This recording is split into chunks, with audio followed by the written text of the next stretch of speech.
A história da Igreja, séculos 16 e 17. A Igreja tem sido o lugar da ação de Deus pelos últimos 2000 anos. Este documentário mostra a história da Igreja logo após a reforma de Lutero. Expõe como a reforma influenciou a vida das pessoas e repercutiu na política a ponto de mudar o mapa da Europa na época, levando à separação entre a Igreja e o Estado. Temos de ter em mente que existem duas classes de pessoas totalmente diferentes na Igreja: os cristãos meramente nominais e os cristãos genuínos, os falsos e os verdadeiros. Deus jamais deixa a si mesmo sem testemunho.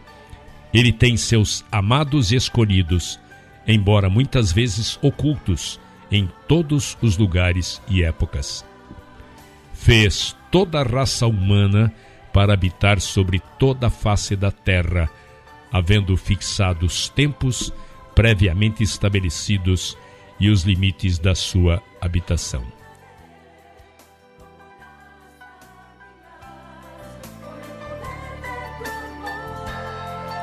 O que foi a reforma? A reforma aconteceu no século XVI com um professor de teologia e frade agostiniano alemão, Martinho Lutero. Martinho Lutero viveu na cidade de Wittenberg, na região do Sacro Império Germânico. No dia 31 de outubro de 1517, insatisfeito com a situação da Igreja, publicou na porta da Catedral de Wittenberg as suas 95 teses, em que se opunha à doutrina de indulgências e penitências, à negociação de cargos eclesiásticos feitas pela Santa Igreja e tudo aquilo que ele entendia como uma espécie de negociação da salvação. O movimento de Lutero tornou-se conhecido como um protesto contra os abusos do clero, evoluindo para uma proposta de reforma no catolicismo romano, com base no que se entendia como um retorno às escrituras sagradas. Lutero foi apoiado por vários religiosos e líderes europeus, provocando uma revolução religiosa, iniciada na Alemanha e que se estendeu posteriormente por toda a Europa, em proporções que ninguém imaginava. Europa após a Reforma. Em toda a Europa, as divisões causadas pela Reforma levaram a surtos de violência religiosa e o estabelecimento de igrejas separadas do Estado. Após Lutero haver afixado as 95 teses na porta da catedral, houve uma revolta camponesa na Alemanha. A Reforma protestante não se restringiu a uma crítica puramente da doutrina católica.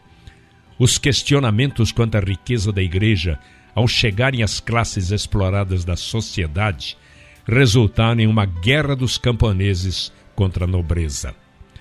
Os camponeses queriam uma reforma agrária. Invadiam as terras da Igreja e dos nobres, que apoiavam a Igreja para distribuir a terra.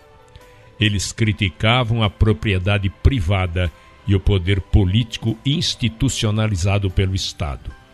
Pregavam a igualdade entre todas as pessoas, além da humildade, da solidariedade e da divisão de bens.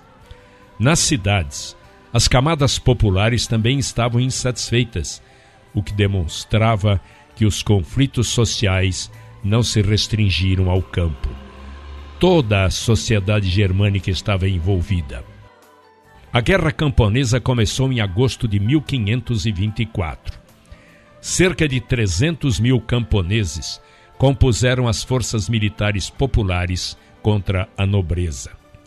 O movimento logo se enfraqueceu. Em meados de 1525, a intensa repressão conseguiu vencer as forças camponesas e cerca de 100 mil pessoas foram mortas. Em 1530, Lutero e alguns padres assinaram um documento chamado Declaração de Augsburg, onde criava a Igreja Reformada da Alemanha, ou conhecida mais tarde por Igreja Luterana. Outros países também fizeram a reforma, como a Dinamarca e a Suécia, rompendo com a Igreja Romana. Na Suíça, Ulrich Zwinglio havia se tornado padre católico em 1506. Foi fortemente inspirado por Erasmo de Roterdã, com quem manteve contato, passando a realizar um profundo estudo da Bíblia e principalmente do Novo Testamento. Foi também um seguidor de Martinho Lutero, iniciando a difusão do protestantismo na Suíça. Passou a pregar as novas doutrinas protestantes em várias cidades suíças, conseguindo amplo apoio popular. Uma guerra civil ocorreu entre 1529 e 1531, resultando na morte de mais de 5.000 pessoas. Ulrich Zwinglio participou ativamente dos combates, sendo morto em um deles em 1531. O resultado da Guerra Civil na Suíça foi positivo aos protestantes. A assinatura de um tratado entre as forças em conflito garantiu a liberdade de escolher a religião que gostariam de seguir. A cidade de Genebra passaria a ser conhecida como a Roma do protestantismo, em decorrência da liberdade aos cultos protestantes, em um momento de intensa perseguição religiosa em outros locais do continente europeu. Em razão desse caráter de local do refúgio, Genebra acabou recebendo o teólogo francês João Calvino, que iria desenvolver sua doutrina religiosa na cidade.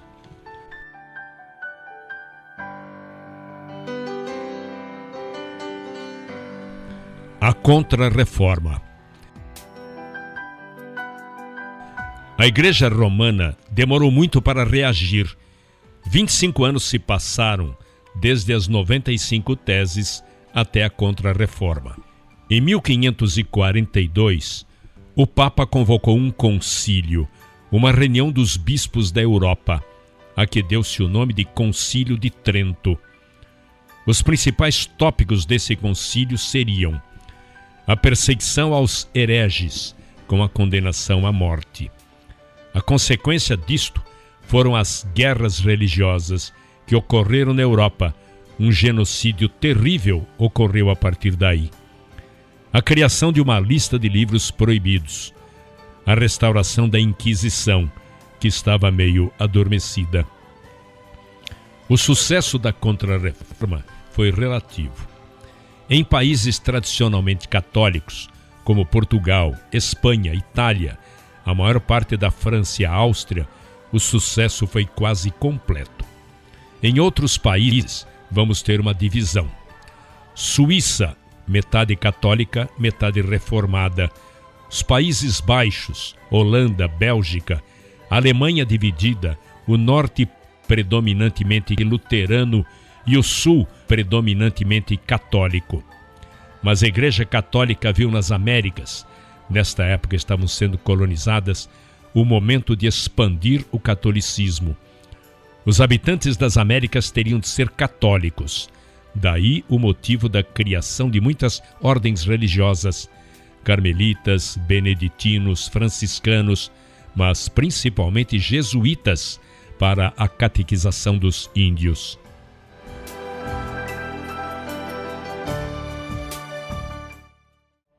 Principais guerras religiosas ocorridas na Europa. Guerras religiosas na França. Após a reforma de Lutero, as guerras religiosas na França constituem uma série de 8 conflitos que devastaram o reino da França na segunda metade do século XVI, ocorrida entre católicos e protestantes. A partir de 1550 até o século XVII, os protestantes da França começaram a ser chamados de huguenotes. O termo designava os cristãos reformados de Genebra, na maioria calvinista.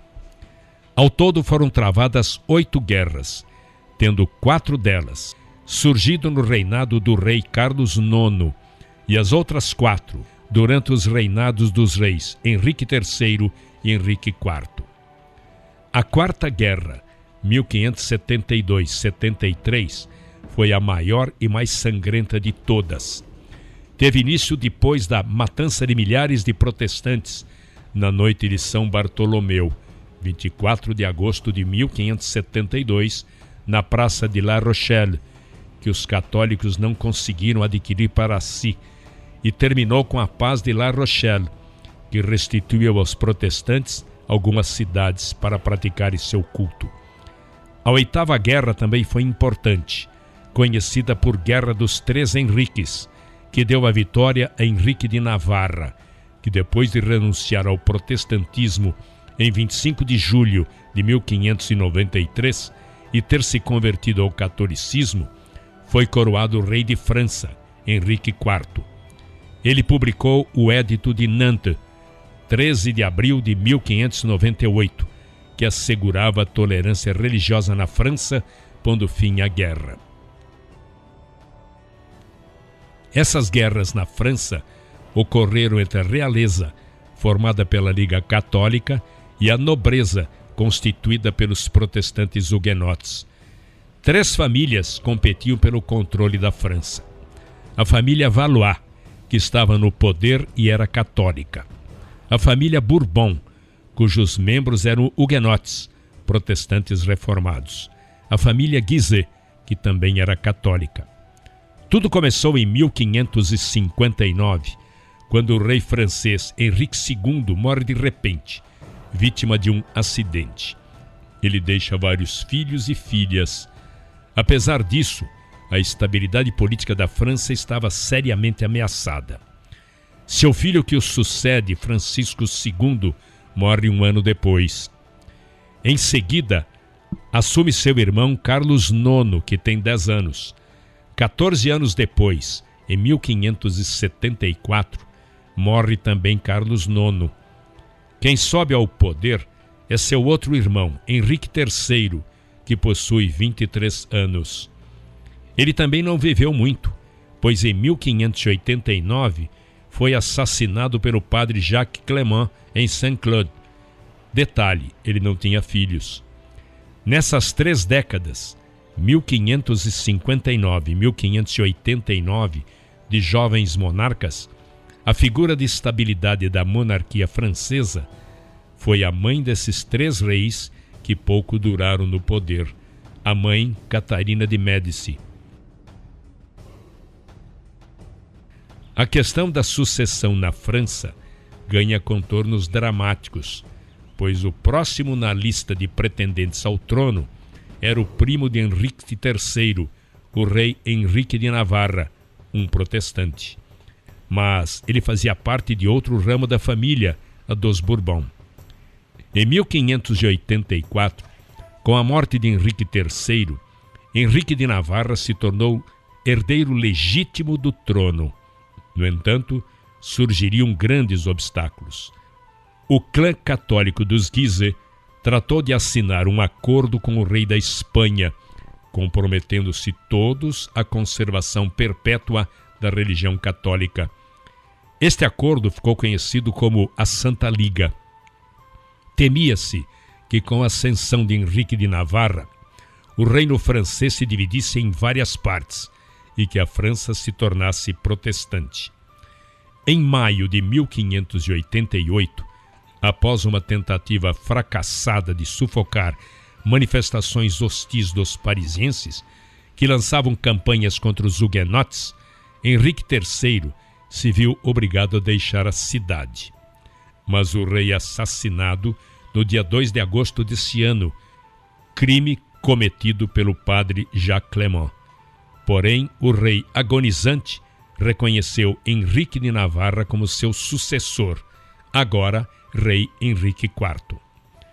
Catarina de Médici, tentando acalmar os ânimos dos dois lados, propôs o casamento entre sua filha, Margarida de Valois, com o calvinista Henrique de Navarra, herdeiro do reino de Navarra.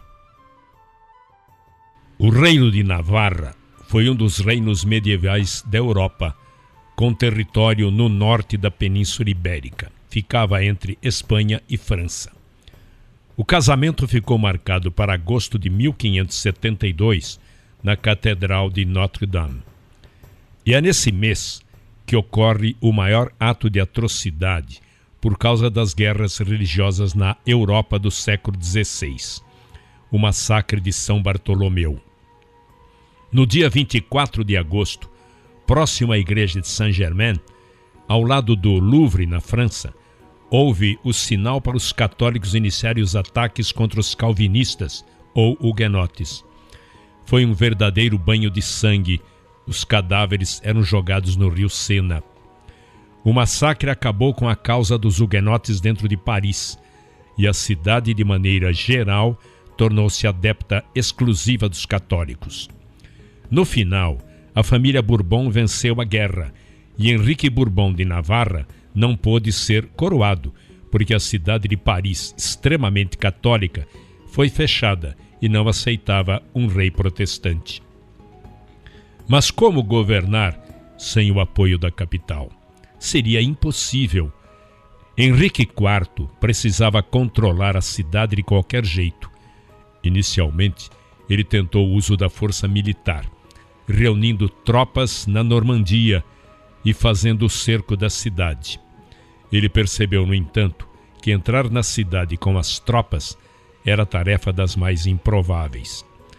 Combinado com a dificuldade de abastecimento de comida, uma seca naquele ano provocaria a morte de milhares de pessoas.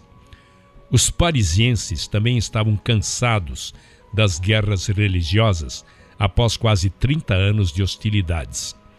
Assim, pessoas ligadas ao clã dos Guise iniciaram conversações com Henrique IV para normalizar a situação no país.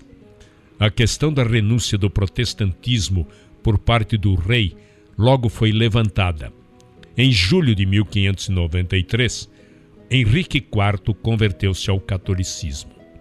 Sua frase, "Paris vale mais do que uma missa", ficou famosa. Finalmente, em 22 de março de 1594, ele entra na cidade. Henrique IV foi coroado rei de França e publicou o Édito de Nantes, que assegurava a tolerância religiosa em França. Existem especulações quanto aos fatos que ocorreram. Entre eles, o fato de a rainha ser considerada responsável por uma das páginas mais sangrentas da história da França, a Noite de São Bartolomeu, quando milhares de protestantes huguenotes foram massacrados por forças do governo. Catarina de Médici e a Noite de São Bartolomeu.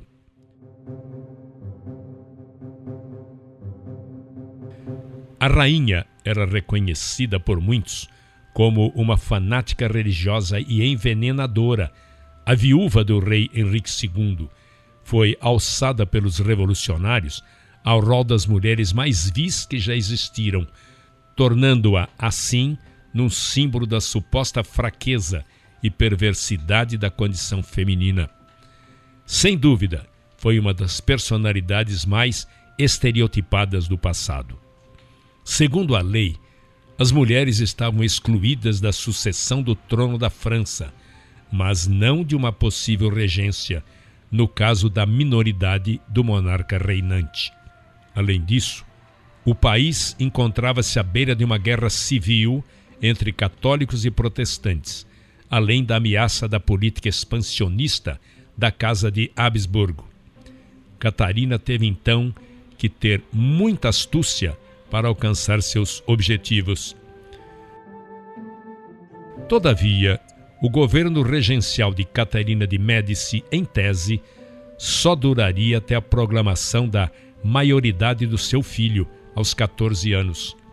A partir daí, o jovem poderia decidir se gostaria de continuar sob a tutela da mãe ou não. Catarina, porém, foi mais esperta e tratou de fazer com que Carlos IX fosse declarado maior aos 13 anos, idade canônica, devolvendo-lhe diante do parlamento a autoridade sobre o reino. Devido à sua inexperiência e falta de aptidão para governar, Carlos nomeou a mãe superintendente de Estado, de modo que ela continuaria a reinar de forma quase autocrática. Devido à escassez de documentos, não é possível comprovar as versões. O fato é que Carlos IX, voluntariamente ou não, deu ordem de execução de alguns líderes huguenotes. Talvez o rei tivesse sido forçado a tomar essa atitude pela mãe ou pela ameaça da Espanha de que entraria em guerra ou por sua própria incapacidade de se fazer obedecer. Todavia, o que deveria ser uma operação de execução contra os líderes protestantes fugiu do controle de seus articuladores e acabou se transformando numa carnificina que se alastraria por toda a França. Não se sabe ainda o número exato de vítimas, embora possam ser calculadas entre 20 e 30 mil. 2 dias depois, em 26 de agosto, Carlos IX justificou sua atitude ao parlamento com base na suposta conspiração que visava o assassinato dele e de sua família. Os huguenotes, porém, apontaram a rainha-mãe como a verdadeira culpada, devido à influência que esta exercia sobre o rei. O veredito da culpabilidade de Catarina era unânime. Um panfleto anônimo de 1575 intitulava O Discurso Maravilhoso da Vida, das ações e dos abusos de Catarina de Médici, a rainha-mãe. Ajudou a difundir por toda a Europa a sua lenda negra. As notícias do massacre da noite de São Bartolomeu foram mal recebidas por todos os países protestantes. Revogação do Édito. 87 anos mais tarde, a intolerância religiosa estaria de volta. Em outubro de 1685, o rei Luís XIV de França revogaria o Édito de Nantes com o Édito de Fontainebleau. O Édito de Fontainebleau foi um decreto histórico assinado em outubro de 1685 pelo rei Luís XIV da França, pelo qual revocava o Édito de Nantes e ordenava a destruição de igrejas huguenotes e o fechamento de escolas protestantes. Como resultado, um grande número de protestantes, estimativas variam entre 200 a 500 mil, deixaram a França nas 2 décadas seguintes, procurando refúgio na Inglaterra, nos Países Baixos, África do Sul, Dinamarca e em territórios que hoje pertencem à Alemanha e Estados Unidos. Os huguenotes eram a nata da nação, e a revogação da tolerância religiosa para com os calvinistas teve efeitos nefastos para a economia francesa e positivos para a economia dos países que acolheram os exilados, a Prússia e o Reino Unido em especial. A segunda mulher de Luís XIV, Madame de Maintenon, era muito católica e uma defensora da perseguição aos protestantes. Foi uma das principais responsáveis, juntamente com seu confessor e mentor espiritual, François de la Chaise. O rei Luís XIV da França, que era neto de Henrique IV, disse: "Meu avô adorava os huguenotes e não os temia. Meu pai temia-os e não os amava. Eu não os amo, nem os temo." A Guerra Civil Inglesa. Panorama na Inglaterra antes da Guerra Civil. Na Inglaterra, Henrique VIII rompe com a Igreja e anula seu próprio casamento e cria a Igreja Anglicana. Entretanto, esta é muito semelhante à Igreja Católica. Aboliu o latim, o celibato, mas continuava tendo arcebispo, bispo, diáconos, como na Igreja Católica, como também culto aos santos, coisa que Lutero e Calvino aboliram completamente. No ano de 1558, a princesa Elizabeth, filha de Ana Bolena, subiu ao trono aos 25 anos de idade. Pelo ato de supremacia em 1559, ela foi declarada governador supremo da Igreja na Inglaterra, em vez de chefe supremo da Igreja, como era seu pai Henrique VIII. Pelo ato de uniformidade, Elizabeth restaurou o uso do livro de oração comum de Eduardo VI. O não comparecimento nas reuniões da igreja aos domingos e dias santos era cobrada uma multa de 1 shilling, 12 pence, uma parte substancial do salário semanal de um trabalhador na época. Em 1563, os 42 artigos foram revistos e reduzidos a 39 artigos, consolidando a doutrina protestante anglicana, não sendo claramente luterana ou calvinista. Esse panorama de perseguição gerou uma importante onda de imigração de perseguidos que foram para a América do Norte com a intenção de colonizar a nova região. Em 1570, o Papa Pio V emitiu uma bula de excomunhão contra Elizabeth por causa de suas medidas anticatólicas. Ela retalhou por meio de uma lei dizendo que os jesuítas, que eram agentes do Papa, planejavam retomar a Inglaterra para Roma. Na Inglaterra, cerca de 120 jesuítas foram executados. Mais tarde, o Papa recrutou Filipe II, rei da Espanha, a conquistar a Inglaterra para o papado. Filipe II era filho do imperador Carlos V da Espanha e de Isabel de Portugal. Ele se acreditava designado por Deus para preservar a religião católica entre os súditos. Casou-se 4 vezes, sempre por conveniência. Primeira com a prima dele, Maria de Portugal, que morreu prematuramente em circunstâncias obscuras. Em seguida, desposou Maria I, Tudor, conhecida como a Sanguinária, da Inglaterra, pelo que adquiriu supostos direitos à coroa da Inglaterra em 1554. Porém, o projeto de união dos dois países falhou com a morte de Maria em 1558, antes de ter tido um filho. Filipe tinha oferecido para se casar com Elizabeth, mas ela recusou. A terceira esposa foi Isabel de Valois, filha de Henrique II da França, com quem se casou após a celebração do tratado, em 1559, que terminou com a Guerra de 60 anos com a França, sendo esse casamento também parte do processo de pacificação. A última esposa foi Ana da Áustria, mãe do futuro rei Filipe III. Em 1588, Filipe organizou uma grande frota conhecida como Armada Espanhola e navegou contra a Inglaterra. A Espanha orgulhosamente a chamava de a Grande Armada Invencível. Ela contava com 130 navios, com cerca de 30 mil marinheiros e muito mais poderosa do que a frota inglesa. Durante o tempo em que a frota espanhola estava sendo construída nos portos da Espanha, tudo foi feito escondido da Inglaterra. O Papa ainda prometeu uma contribuição de 1 milhão de coroas para as despesas da armada.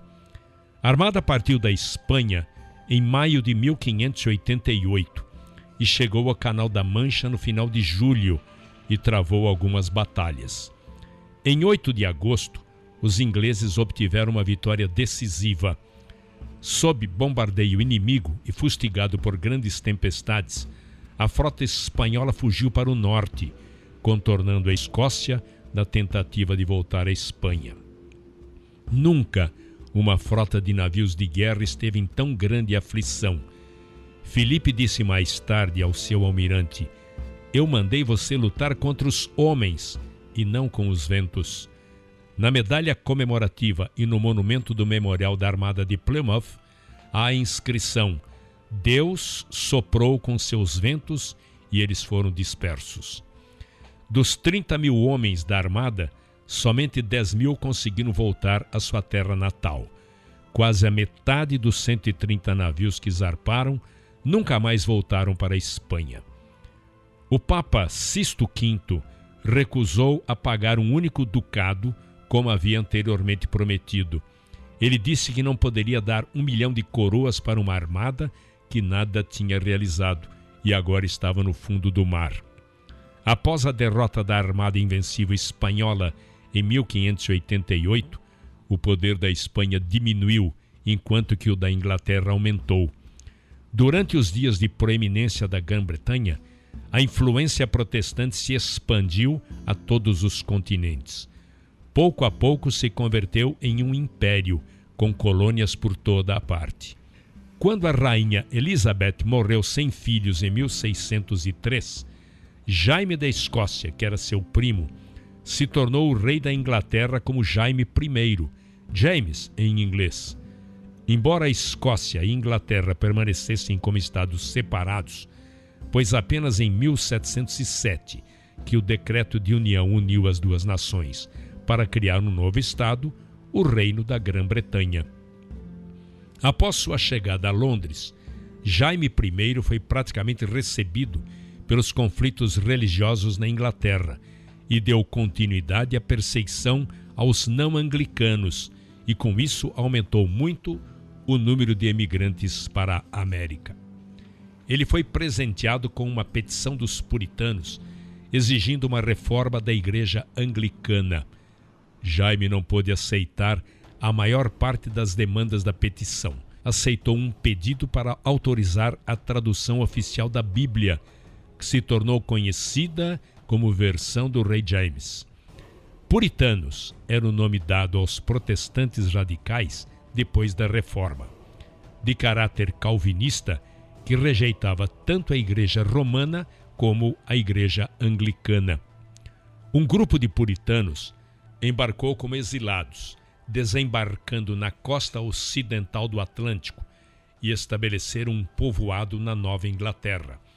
Esta colônia de peregrinos logo recebeu várias adesões e o desejo de emigração tornou-se tão grande que o governo, alarmado, interrompeu 8 navios de imigrantes que estavam prontos a navegar para os Estados Unidos. A bordo foram expulsos ministros de alto nível e homens de grande influência, dentre os quais estavam Oliver Cromwell.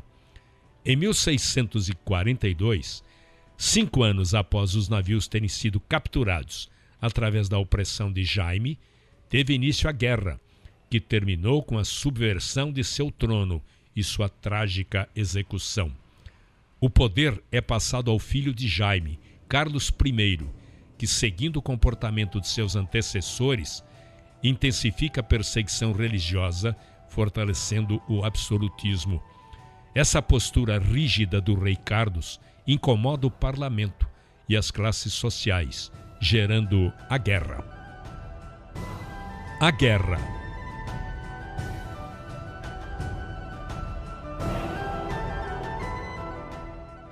A Guerra Civil Inglesa ocorreu entre os partidários do rei Carlos I e o parlamento, liderado por Oliver Cromwell.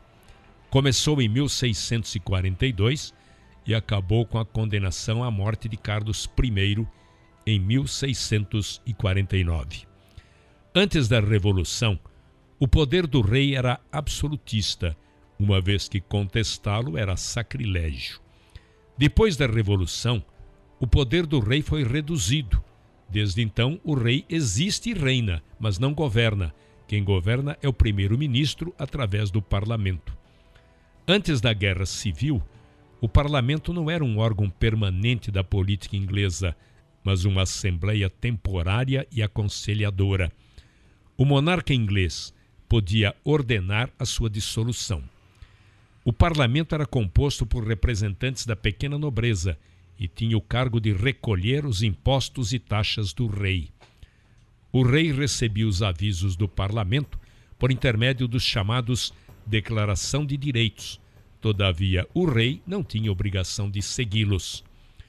Pouco depois de subir ao trono em 1625, Carlos I casou-se com a princesa francesa e católica Henrietta Maria, ato que contrariou a poderosa minoria puritana que representava 1/3 do parlamento. Dessa guerra, o vitorioso é Oliver Cromwell, que consegue destituir o rei e se torna o Lorde Protetor. Oliver Cromwell era um puritano e, durante seu governo, impôs uma forma muito estrita de cristianismo no país. Ele garantiu uma liberdade religiosa que a Inglaterra desconhecia. Em 1651, ele cria o Ato de Navegação, que restringia a navegação e o comércio marítimo somente à Inglaterra e seus aliados. Essa condição de domínio inglês do comércio marítimo alça a Inglaterra ao posto de maior potência marítima do mundo, título que sustentará até a época da Primeira Guerra Mundial no século XX. Oliver Cromwell morre em 1658 e a dinastia Stuart volta ao poder com Carlos II, que reinou de 1660 a 1685, e Jaime II, que reinou até 1688, dando ao absolutismo monárquico um novo fôlego.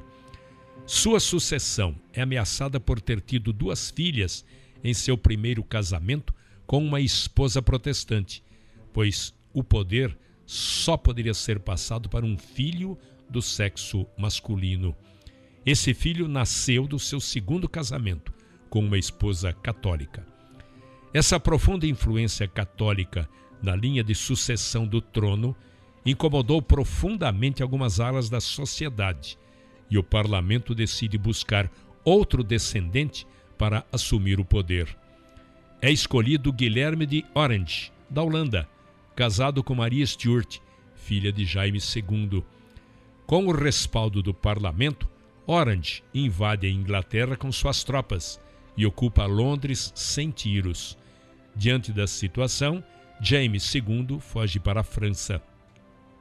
O nome dado ao movimento ocorrido na Inglaterra entre os anos 1688 e 1689, no qual o rei James II foi destituído do trono britânico, é chamado de Revolução Gloriosa e às vezes de Revolução Sem Sangue, pela forma pacífica com que ocorreu, e resultou na substituição do rei católico pelo protestante William, príncipe de Orange, da Holanda, em conjunto com sua mulher Maria II, respectivamente genro e filha de James II.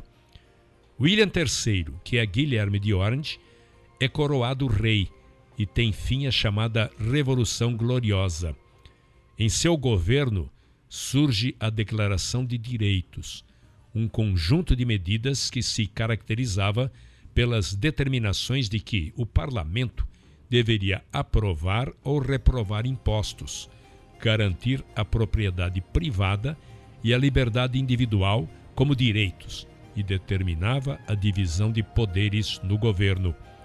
Ao fim de todo esse processo conflituoso e confuso, a Inglaterra se manteve monárquica, reestruturou sua economia, garantindo as condições que a fariam se tornar uma grande potência mundial nos séculos seguintes. Podemos dizer que a igreja atual é semelhante ao do tempo de William. Os episcopais constituem o partido da realeza, incluindo a família real, a parte principal da nobreza e a maior parte do povo.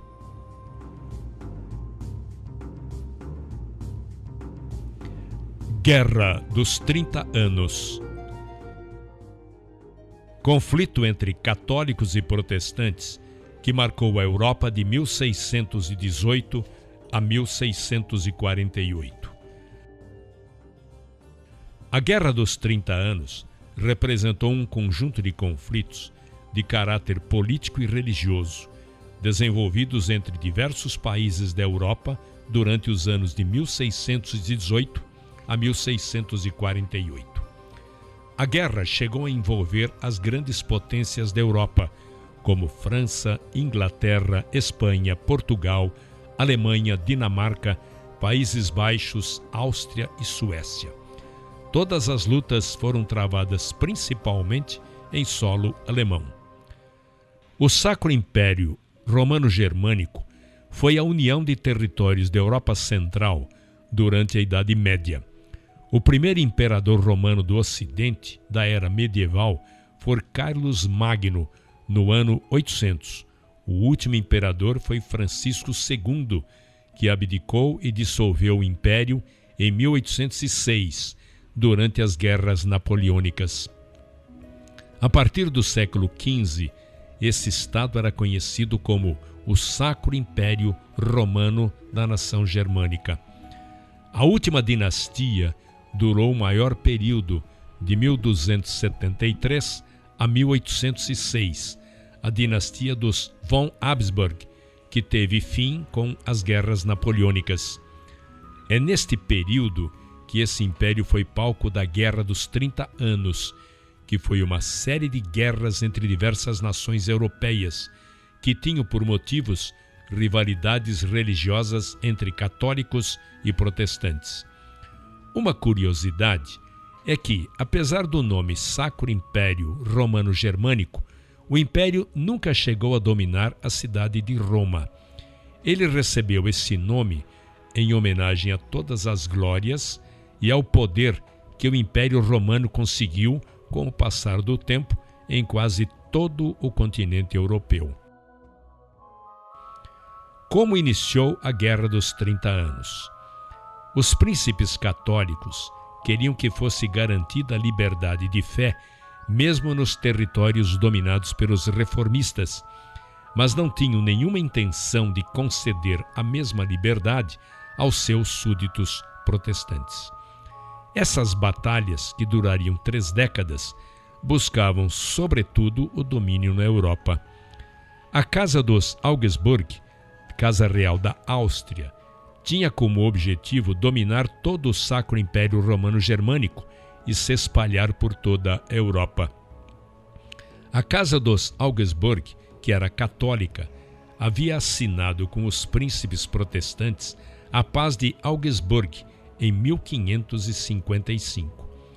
Esse acordo dizia que o povo tinha que seguir a religião do seu príncipe, cuius regius eius religio, que cada reino teria de ter a religião do rei. A população teria de se converter à religião imposta pelo rei. Se não aceitassem, teriam um prazo para se mudarem. Assim, os Habsburgos, quando dominavam um reino, devastavam implacavelmente tudo que fosse luterano ou calvinista. Eles não se importavam, mesmo que a população fosse 90% protestante. Isso foi o que aconteceu na Boêmia. Eles conseguiram dominar o rei da Boêmia, atualmente território da República Tcheca. Só que nesse lugar, 90% da população era luterana, eram protestantes. Quando os Habsburgos dominaram lá, saíram destruindo e devastando as igrejas luteranas até sua exterminação. A população local não aceitou a paz dos Habsburgo e apelaram para o imperador do Sacro Império Romano-Germânico, que era Fernando II, o qual não deu ouvidos à população da Boêmia. Então, os protestantes, em 23 de maio de 1618, invadiram o Palácio Real da Boêmia, posto que estavam insatisfeitos com a destruição dos templos protestantes, a proibição aos cultos, e jogaram os representantes do Império, os ministros católicos, pela janela. Este episódio ficou conhecido como a Defenestração de Praga. Esse foi o estopim que deu início à guerra, que duraria pelos próximos 30 anos. Os luteranos da República Tcheca, Boêmia, criaram a União Evangélica, que unia luteranos e calvinistas. Já os católicos criaram a Liga Católica, e a guerra entre eles se manteve equilibrada por algum tempo. Os protestantes do Sacro Império Romano-Germânico resolveram entrar na briga. A crise alastra-se pela Alemanha e adquire proporção internacional. Os Habsburgos, com medo, apelam para os espanhóis, norte da Itália, e outros países que eles dominavam, para entrar na guerra com eles. Neste momento, os reinos da Dinamarca, Noruega e Holanda resolveram apoiar os luteranos. Assim, a Guerra dos 30 Anos pode ser dividida então em 4 períodos. Primeiro período. A guerra era restrita ao território do Sacro Império Romano Germânico. Segundo período. Período dinamarquês. Entram reinos estrangeiros como Espanha e Dinamarca. Quando os dinamarqueses entram, recebem muito apoio da população do norte da Alemanha, que era luterana. Mas o conde Tilly, do lado do exército dos Habsburgos, vence os dinamarqueses. Nesta época, os luteranos estavam quase desistindo da guerra e estudavam fazer um acordo. Mas o rei Fernando II, rei do Sacro Império Romano Germânico, não aceitava negociar com hereges, como eles eram considerados. Ele baixou o Edito de Restauração, em 1629, que impunha o catolicismo como religião oficial em toda a Alemanha. Os protestantes seriam julgados e condenados. Neste momento, um cardeal católico da França, chamado Richelieu, com interesse político a favor da França, negocia secretamente apoio junto aos protestantes. Embora fosse católico, não queria a expansão política dos Habsburgos, do Império Germânico, em tantos países ao redor da França, pois seria um risco para a França. Assim, Richelieu baixou na França um documento dizendo que todos os protestantes teriam liberdade religiosa na França. Richelieu também se alia ao rei da Suécia, Gustavo Adolfo II, que era um reino relativamente poderoso na época, e convence o rei Gustavo a entrar na guerra. Terceiro período, período sueco.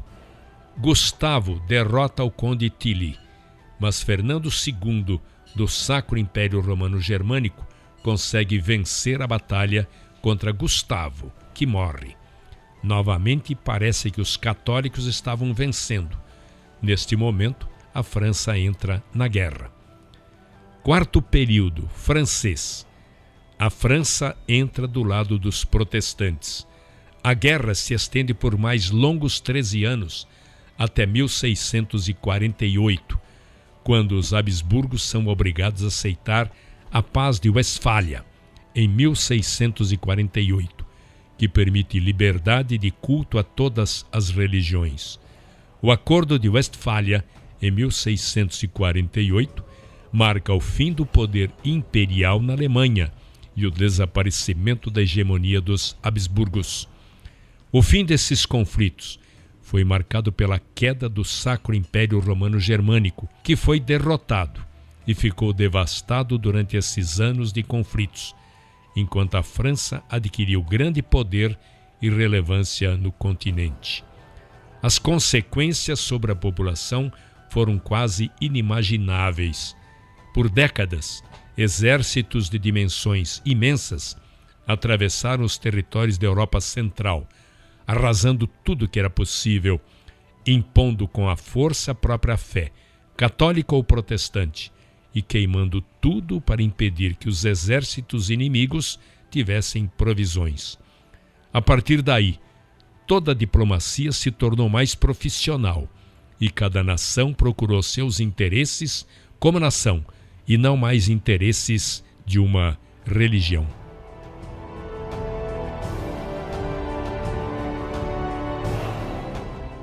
Em 1618, a Alemanha possuía cerca de 21 milhões de habitantes. Em 1648, a população caíra para 13 milhões. Algumas das áreas mais atingidas, como a Boêmia, tinham perdido até 50% da população. Muitos historiadores comparam a Guerra dos 30 Anos com a Primeira Guerra Mundial, ao ter envolvido praticamente todos os reinos europeus, com exceção da Rússia. A Guerra dos 30 Anos foi uma catástrofe humana de dimensões até então desconhecidas no Velho Mundo. Nenhum dos conflitos anteriores, dos tempos romanos ou medievais, atingiu a extensão geográfica daquela. As sucessivas e violentíssimas batalhas arrastaram para dentro do seu caldeirão de morte, fome e peste todos os príncipes e os povos do velho mundo.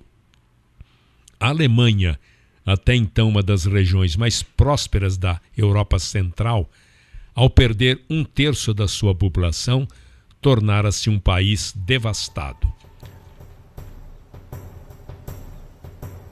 O que os países aprenderam após este período? O primeiro ponto em que os diplomatas acordaram era de que as 3 religiões dominantes no Sacro Império, o catolicismo, o luteranismo e o calvinismo, seriam considerados iguais. Por último, e mais importante, sob o ponto de vista do direito internacional, a Paz de Westfália assegurou um novo ordenamento jurídico entre os reinos europeus. A guerra remodelou o mapa político e religioso da Europa Central, preparando o palco do antigo Império Católico Romano centralizado, para dar lugar a uma comunidade de estados soberanos. Além disso, formou uma nova ideologia do Estado soberano, a chamada razão de Estado. Essa nova doutrina, extraída das experiências provocadas pela Guerra dos 30 Anos, dizia que um reino tem interesses permanentes que o colocam acima das motivações religiosas.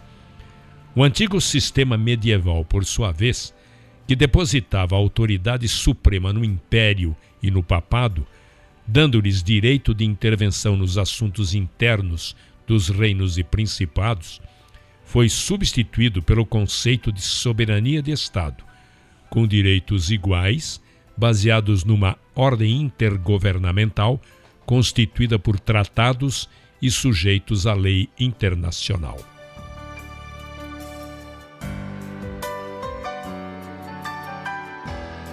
Através dos séculos, Deus tem atuado soberanamente na Terra. O nascimento de Cristo divide em 2 seções a história da linhagem humana.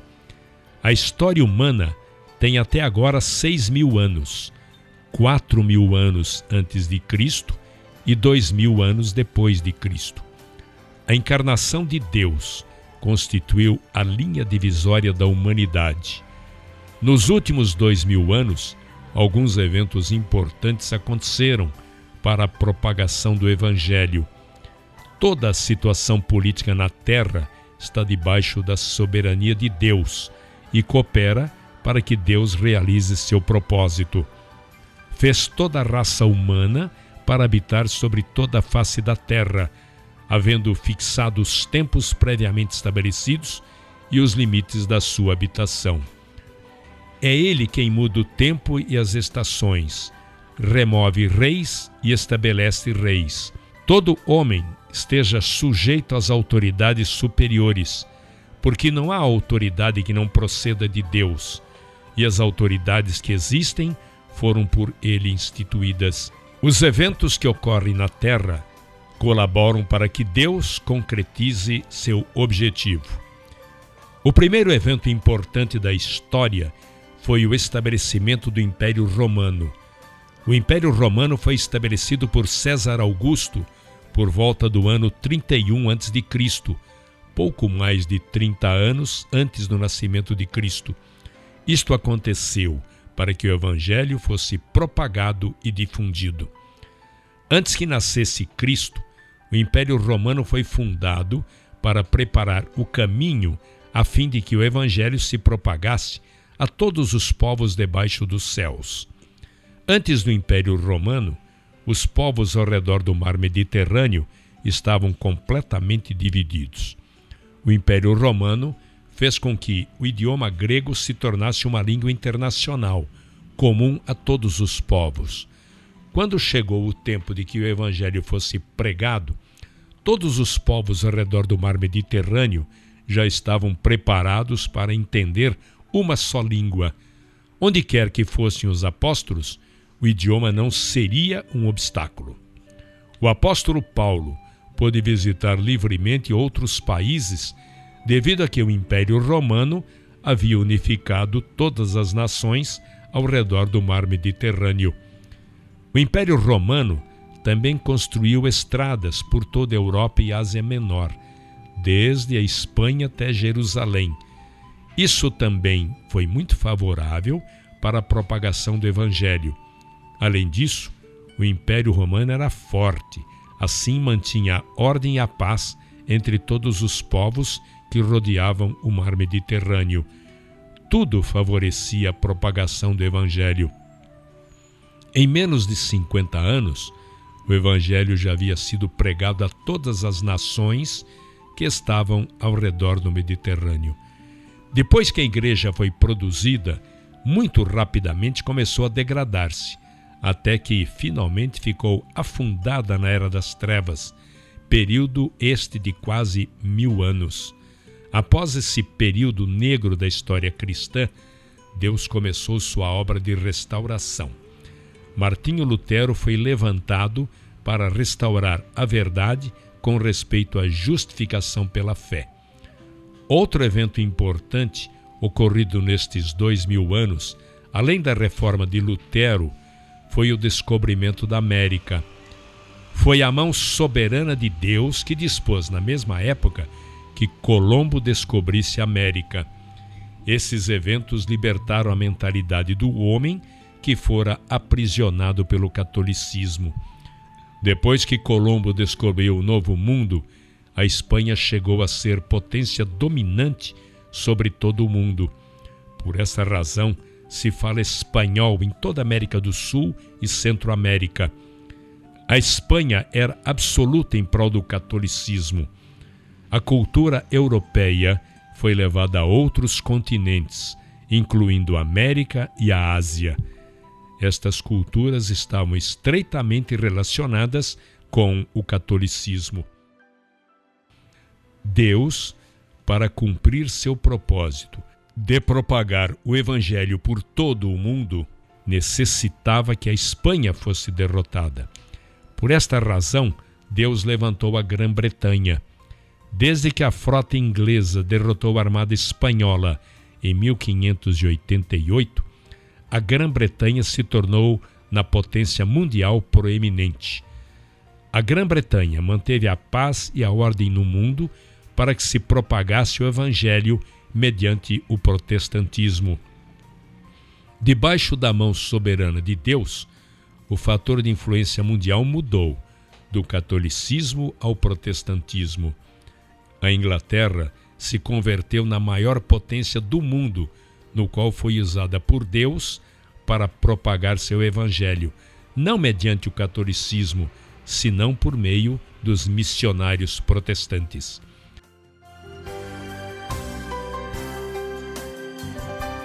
Foram mediante esses eventos da história que o Evangelho foi propagado a todos os cantos dos continentes.